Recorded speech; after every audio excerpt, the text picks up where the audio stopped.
လုံးဝမင်္ဂလာပါ The Inspiration မှာယူရီမှာကြိုဆိုလိုက်ပါတယ်ယူရီဒီနေ့ဗီဒီယိုလေးကတော့အခြေရေးနဲ့ပတ်သက်တဲ့ဖေးက reading ဗီဒီယိုလေးပေါ့နော်အဲ့တော့ကိုယ့်ရဲ့ချစ်သူကဒီလိုအချိန်တွေမျိုးမှာသူ့ရဲ့အတွေ့အမှာဘာတွေတွေးနေလဲဆိုတဲ့အကြောင်းအရာနဲ့ပတ်သက်ပြီးတော့သူ့ရဲ့စိတ်ထဲမှာရှိနေတဲ့အရာတွေကိုယူရီတို့ဖေးက reading တာရော့ကတ်တွေကနေတဆင့်သိရှိနိုင်မဲ့ဗီဒီယိုလေးပဲဖြစ်ပါတယ်အဲ့တော့ယူရီကထုံးစံတိုင်းပဲ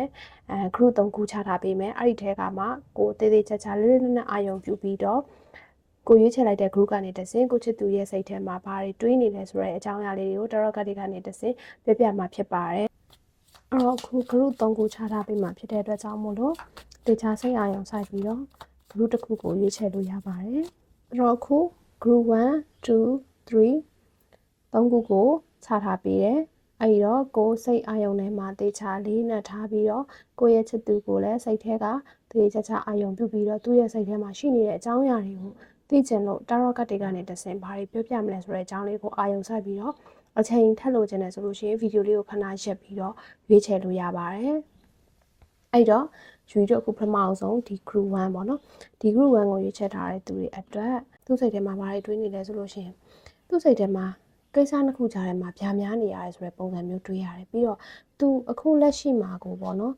်စိတ်ဖိစီးစရာကိစ္စနှစ်ခုကြားညက်ရတဲ့ကိစ္စနှစ်ခုနဲ့သူ့ရဲ့ကိုယ်ရေးကိုယ်တာကိစ္စတွေမှာသူ့မှာ stress ဖြစ်စေရတယ်ကြုံတွေ့နေရတယ်ပြီးတော့ကိုယ့်ရဲ့ချစ်သူကသူလက်ရှိမှာပေါ့နော်ငွေရေးကြေးရေးကိစ္စတစ်ခုခုသူမဖြေရှင်းရသေးတဲ့ကိစ္စတစ်ခုခုကိုသူအကျိတ်အနယ်စိတ်တောကရောက်တဲ့ဘက်ကိုပြနေရဆိုတော့ပုံစံမျိုးတွေတွေ့ရတယ်ပေါ့နော်အဲ့တော့တစ်ဖက်ကသူမှာသူအခက်အခဲတစ်ခုခုနဲ့ရင်ဆိုင်ကြုံတွေ့နေရတဲ့ပုံစံမျိုးကိုအခုလက်တလောမှာပေါ့နော်အာယုံသိမ့်မဆိုင်နိုင်တာအချိန်သိမ့်မပေးနိုင်တာအဲ့လိုပုံစံမျိုးတွေလွှမ်းမိုးနေရတွေ့ရတိတ်မကြသေးခင်ကပြဿနာတစ်ခုခုပေါ့နော်ကိစ္စအကြောင်းရင်းမမဲရမရှိပဲတိုက်ခံလေးဖြစ်တာအဲ့ဒါလေးလည်းပတ်သက်ပြီးလို့ရှိရင်သူ့စိတ်ထဲကမြောက်ချင်တယ်ပြောမယ်ဆိုရင်သူ့စိတ်ထဲမှာရှင်းရှင်းလင်းလင်းပေါ့ပါဖြစ်ချင်တယ်ဆိုတော့တွေ့နေရတဲ့အတွက်ကြောင့်မလို့တင်းရဲ့ချစ်သူအနေနဲ့ပေါ့နော်သူ့စိတ်ထဲမှာစိတ်ဖိစီးစရာကိစ္စတွေကိုပဲအာရုံတောက်ပြီးတော့ကိုနဲ့ပတ်သက်လို့ရှိရင်တိတ်ပြီးတော့အချိန်မပေးချင်တော့တာတိတ်စကားပြောဖို့ရန်အတွက်သူ့ဘက်ကအာရုံမရတာကိုဘက်ကပေါ့နော်သူနဲ့ပတ်သက်လို့ရှိရင်အားမလို့အားမရဖြစ်တာအဲ့လိုပုံစံမျိုးလေးတွေတွေ့နေရတာဒီ group 1ကိုရွေးချယ်ထားတဲ့သူတွေအတွက်ပေါ့နော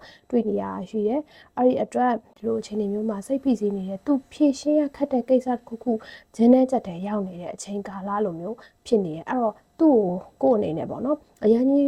းဖိအားမပေးဘဲနဲ့နားလည်ဖို့စူးစမ်းကြည့်ပါပြီးတော့သူ့ကိုအချိန်ပေးပြီးတော့စောင့်ကြည့်လိုက်ပါပေါ့နော်ဘာဖြစ်လို့လဲဆိုရင်တစ်ဖက်ကသူရဲ့တွေးနေတဲ့အကြောင်းကတော်တော်လေးအပူတော့ကမီးတွေဘက်ကိုပြနေတာမျိုးရှိရဲ့freedom ဖြစ်ချင်တယ်လွတ်မြောက်ချင်တယ်တခုခုကိုသူရင်ဆိုင်ကြော်ဖြတ်ဖို့ရအတွက်ရှင်းမလင်းမပြတ်သားသေးတဲ့စိတ်ခံစားချက်တွေလိုမျိုးဖြစ်နေတယ်သူစိတ်ခံစားချက်နဲ့သူ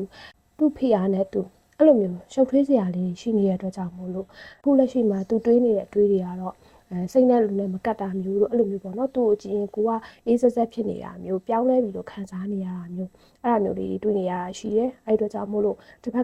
ကတင်းရဲ့ချစ်သူတွေးနေရတော့စိတ်ဖိစီးရမျိုးတွေပေါ့နော်စိတ်ထဲမှာကြက်တဲနေတဲ့အရာမျိုးတွေကိုကြော်လွှားခြင်းတယ်အဲ့လိုမျိုးစိတ်မျိုးတွေသူ့ကိုယ်သူဖြေရှင်းရခက်တဲ့ပြဿနာတွေကြားထဲမှာလက်စိတ်ထွက်ပေါက်ပိတ်နေတဲ့ပုံစံမျိုးလေးတွေတွေ့ရတဲ့အတွက်ကြောင့်မို့လို့ကိုယ်အနေနဲ့တစ်ဖက်ကချစ်သူကိုနားလည်ပေးပြီးတော့အတူတူရင်ဆိုင်ဖြေရှင်းတာမျိုးကအကောင်းဆုံးဖြစ်လိမ့်မယ်ဆိုတဲ့ပုံစံမျိုးလေးတွေလွှမ်းမိုးနေရတွေ့ရတယ်ပေါ့နော်ဒါကတော့ group 1ကိုရွေးချယ်ထားတဲ့သူတွေရဲ့ reading လေးပဲဖြစ်ပါတယ်နောက်တစ်ခုဒီ group 2ကိုရွေးထားတဲ့သူတွေရဲ့ reading လေးပေါ့နော်တင်းရဲ့ချစ်သူတွေးနေရတဲ့ຢာတွေကတော့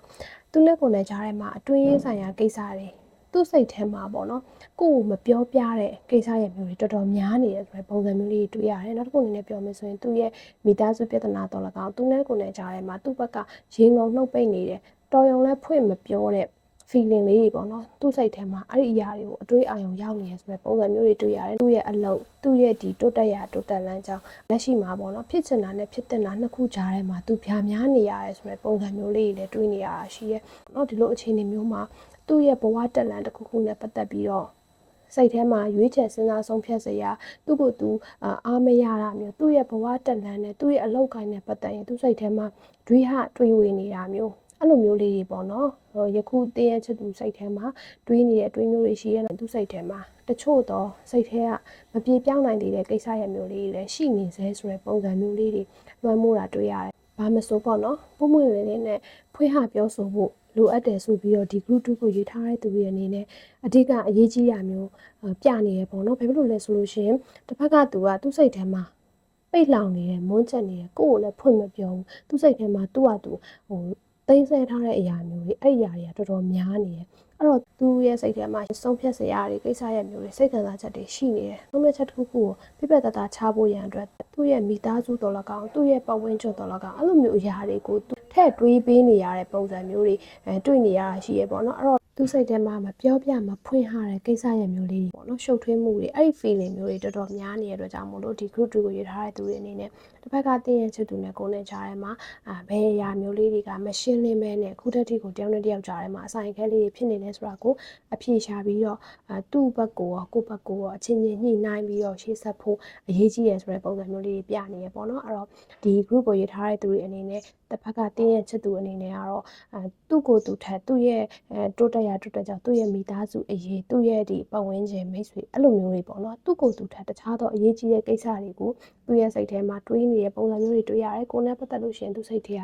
သူဖွင့်ဟမပြောဆိုတဲ့ဖူးထစ်တဲ့အဆိုင်ခဲတွေအစင်မပြေမှုတွေအဲ့လိုမျိုးအရာတွေကိုပဲသူ့စိတ်က focus ထားပြီးတွေးနေတာမျိုးဖြစ်တဲ့အတွက်ကြောင့်မို့လို့ညင်ညင်နှိုင်းနှိုင်းရှေ့ဆက်ပြီးတော့သွားဖို့အရေးကြီးရဆိုတဲ့အနေအထားမျိုးလေးနမိတ်မျိုးလေးတွေပြနေရမျိုးတွေ့ရပါတယ်ဒါကတော့ group 2ကိုရေးထားတဲ့သူတွေရဲ့ region လေးပဲဖြစ်ပါတယ်နောက်တစ်ခုဒီ group 3ကိုရေးထားတဲ့သူတွေရဲ့ region လေးကတော့သူ့စိတ်ထဲကတွေးနေတာကသူနဲ့ကိုယ်နဲ့ကြားထဲမှာမာနတွေပြိုင်နေရဆိုတဲ့ပုံစံမျိုးလေးတွေတွေ့ရတယ်တိတ်မကြသေးခင်ကတယောက်နဲ့တယောက်ပေါ့နော်စကားများတာမျိုးလေးတွေဘယ်သူကစခေါ်မလဲလို့တစ်ဖက်ကသူကဖြစ်စီပေါ့နော်စောင့်မျှော်နေတဲ့ပုံစံမျိုးလေးတွေတွေ့ရတယ်ဒါပေမဲ့သူ့ရဲ့စိတ်ထဲမှာသူလည်းမမှားဘူးသူ့ဘက်ကအလျှော့မပေးဘူးအဲ့လိုမျိုးပေါ့နော်သူ့ရဲ့မာနတွေရှေ့တန်းတင်နေရပြောမယ်ဆိုလို့ရှိရင်ပေါ့နော်သူကသူ့ဘက်ကလည်းကိုယ်ဆက်သွယ်စရာမလိုဘူးသူ့ဘက်ကအမားမရှိဘူးလို့သူ့ဘက်ကတထစ်ချအတ္တကိုရှေ့တန်းတင်နေတဲ့ပုံစံမျိုးလေးတွေကြောင့်ပေါ့နော်သူနဲ့ကိုယ်နဲ့ကြားထဲမှာမာနတွေပြိုင်နေတဲ့အဲ့ဒီအရာတွေကိုပဲသူလောလောဆယ်မှာတွေးနေတယ်သူ့စိတ်ထဲမှာဘယ်အရာကိုမှပြက်ပြက်တသားနဲ့အဖြေမှန်ကိုရှာမတွေ့သေးဘူးဖြစ်တဲ့လမ်းကြောင်းကိုရှာမတွေ့နေသေးဘူးဆိုတဲ့ပုံစံမျိုးလေးတွေလွှမ်းမိုးနေရတွေ့ရပေါ့နော်တစ်ဖက်ကသူရဲ့စိတ်အတွေးထဲမှာကတော့သူ့ရဲ့စိတ်ထဲမှာသူ့ရဲ့အတ္တသူ့ရဲ့မာနဘာမဆိုသူ့ဘက်ကအလျှော့ပေးစရာမလိုဘူးသူလောက်တာမှန်တယ်သူ့စိတ်ထဲမှာသူ့ကိုယ်သူ over confident လေးတွေ over proud လေးတွေဖြစ်နေရဆိုတဲ့ပုံစံမျိုးလေးတွေတွေ့ရတယ်ပေါ့နော်မာနချင်းပြိုင်နေတဲ့ကိစ္စရမျိုးလေးတွေတိတ်မကြသေးခင်ကပြိပခါဖြစ်ပြီးတော့သူခေါ်မလားကိုခေါ်မလားလို့စောင့်မျှော်နေတဲ့အရာမျိုးတွေမှာသူ့ဘက်ကလက်ရှိမှာတော့သူမှန်တယ်သူ့ဘက်ကဘာမှပြန်ဆက်သွယ်စရာမလိုဘူးဆိုတဲ့ပုံစံမျိုးလေးနဲ့ပေါ့နော်ကိုယ်ကိုအေးဆက်ဆက်ဆန်တဲ့အပြုအမူမျိုးလေးရှိနေရဆိုတဲ့အနေအထားမျိုးလေးကိုသူခေါင်းထဲမှာတွေးနေရဆိုတဲ့ပုံစံမျိုးနမိတ်မျိုးပြပြိုင်ဆိုင်နေတဲ့အတ္တလေးတွေပြိုင်ဆိုင်နေတဲ့မာနလေးတွေအဲ့ဒီအရာလေးတွေကိုပေါ့နော်တစ်ဖက်ဘက်ကရှော့မှာအဆင်ပြေမယ်သူ့ရဲ့တွေးနေတဲ့အတွေးထဲမှာလည်းသူမှန်တယ်သူကောင်းတယ်သူ့ဘက်ကဘာမှအောက်ကျခံစရာမရှိဘူးဆိုတဲ့ပုံစံမျိုးလေးတွေပေါ့နော်အဲ့လိုမျိုးတစ်ထစ်ချက်တွေးနေတဲ့အတွက်ကြောင့်မို့လို့သူ့ဘက်ကသူဖြစ်တဲ့အမှန်တရားတစ်ခုကိုသူမျက်ကွယ်ပြုတ်နေရဆိုတဲ့အနေအထားမျိုးလေးတွေးရတယ်။ဒါမှမဟုတ်သူ့ရဲ့စိတ်ခံစားချက်နောက်ကိုပဲလိုက်ပြီးတော့သူတွေးတတ်တာမျိုးဖြစ်တဲ့အတွက်ကြောင့်မို့လို့လက်ရှိမှာလည်းသူတွေးနေတဲ့ပုံစံမျိုးတွေကသူပျော်ရွှင်ဖို့သူ့ရဲ့အတ္တစသဖြင့်ပေါ့နော်အဲ့ဒီအရာမျိုးလေးတွေနဲ့သူ့ကိုယ်သူရှေ့တန်းတင်ပြီးသူ့ရဲ့ပျော်ရွှင်မှုသူဘယ်လိုမျိုးရှေ့ဆက်သွားရင်ကောင်းမလဲသူ့စိတ်ကဘယ်လိုမျိုးဆိုလို့ရှိရင်အဆင်ပြေမလဲစသဖြင့်ပေါ့နော်အဲ့လိုမျိုးသူ့ရဲ့ပျော်ရွှင်မှုသူပျော်ရွှင်တဲ့အတ္တနောက်ကိုပဲရှေ့တန်းတင်ပြီးစိတ်ခံစားချက်တွေနောက်ကိုပဲလိုက်နေရဆိုတဲ့အတွေ့အမျိုးအဲ့ဒီຢာတွေကပဲသူ့ကိုဦးစားပေးနေတယ်တွေးတောနေတယ်ဆိုတဲ့ပုံစံမျိုးလေးတွေတွေ့ရတယ်ပေါ့နော်တယောက်နဲ့တယောက်ကြားထဲမှာbalance ရှိနဲ့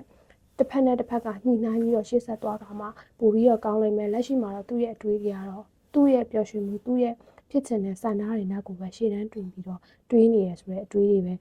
လွှမ်းမိုးနေရများတယ်ဆိုတဲ့အမိတ်မျိုးလေးတွေတွေ့ရပါတယ်ဒါကတော့ group 3ကိုရေးထားတဲ့သူတွေရဲ့ reading လေးပဲဖြစ်ပါတယ်reading လေးကိုကြည့်ရှုပေးကြတဲ့တအုပ်တစ်ယောက်ချင်းစီတိုင်းကိုကျေးဇူးအများကြီးတင်ရှိပါတယ်နောက်ထပ်ဗီဒီယိုလေးတွေမှာထပ်ပြီးတော့တွေ့ကြပါအောင်မယ်နော်